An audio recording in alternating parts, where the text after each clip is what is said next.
Some of you may have come across this guy before. His name's Conlon Nancarrow, and he's the composer who spent most of his life locked in his garage in Mexico, writing insanely fast and complicated pieces for player piano. Pieces like this.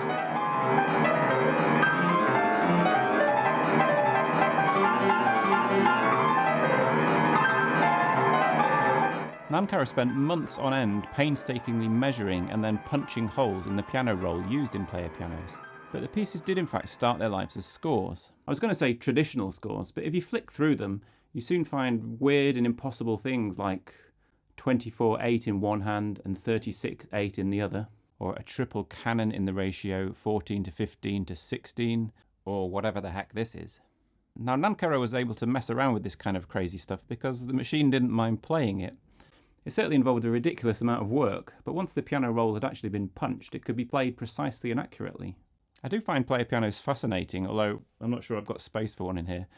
But many of the musical ideas Nancarrow explores just don't have any practical application for me as someone who writes for acoustic instruments played by humans. But human players have got a lot better at playing pretty complex rhythms in the decades since Nancarrow wrote these pieces.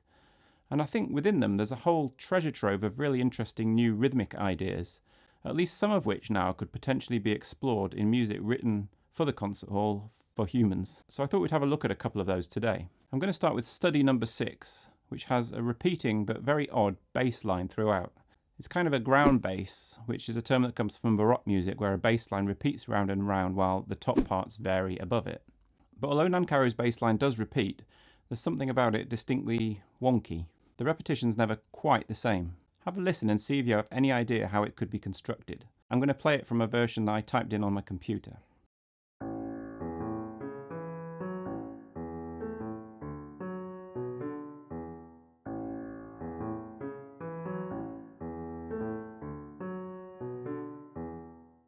Like this have always fascinated me because there's clearly some regularity there, but however much you listen to it, unless you're cleverer than me, you just can't figure out what's going on.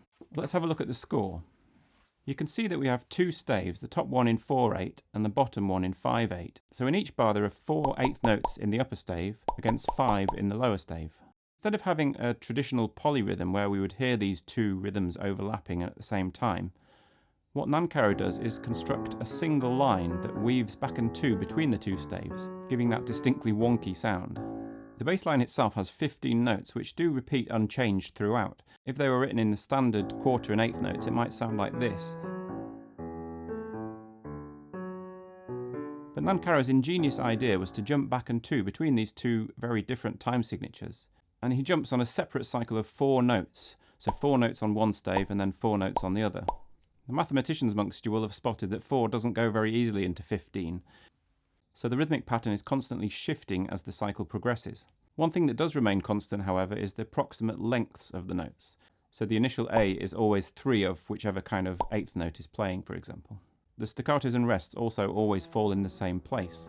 So you can see it's a very fine balance of elements to create this particular effect that sounds both repetitive but wonky.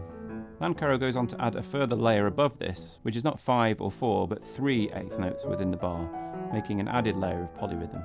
Recently Thomas Ades played this piece as a piano duet, with one player playing the 4 against 5 bass line, and the other player playing the 3 in a bar melody above.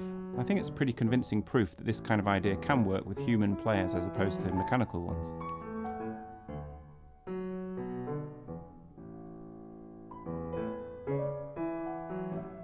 The second technique of Nancarrow's that I wanted to look at was the idea of using a very fast underlying pulse, which allows you to notate some pretty scary polyrhythms in a way that looks far less daunting. Study number 7 is a good example of this, with the metronome marking of half beat equals 140. Looking at it on the page, you would imagine that it goes by at a reasonable tempo, perhaps something like this. It's actually a bit faster.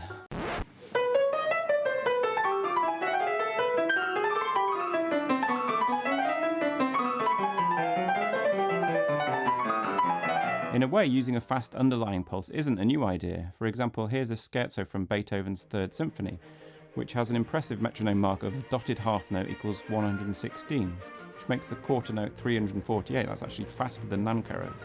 And this gives Beethoven the flexibility to vary the phrase lengths of his themes quite radically whilst still appearing on the surface like a well-behaved piece in 3/4 time.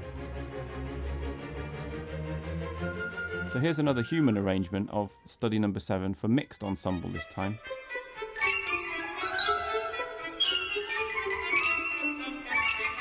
You can hear it's played at a slightly reduced tempo, but the underlying polyrhythmic ideas are still clearly working fine.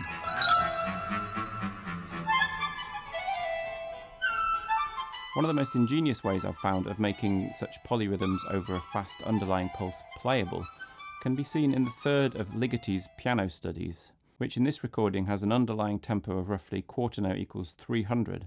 The pianist is instructed to depress certain notes on the keyboard without sounding them, and then the other hand has the relatively simple task of playing chromatic scale motions up and down over the depressed notes.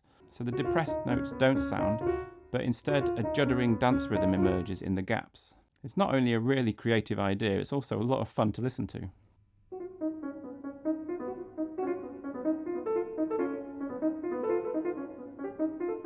And here's another of Ligeti's studies, which you can see still has that fast underlying pulse, but the two hands create incredibly complex polyrhythms between them.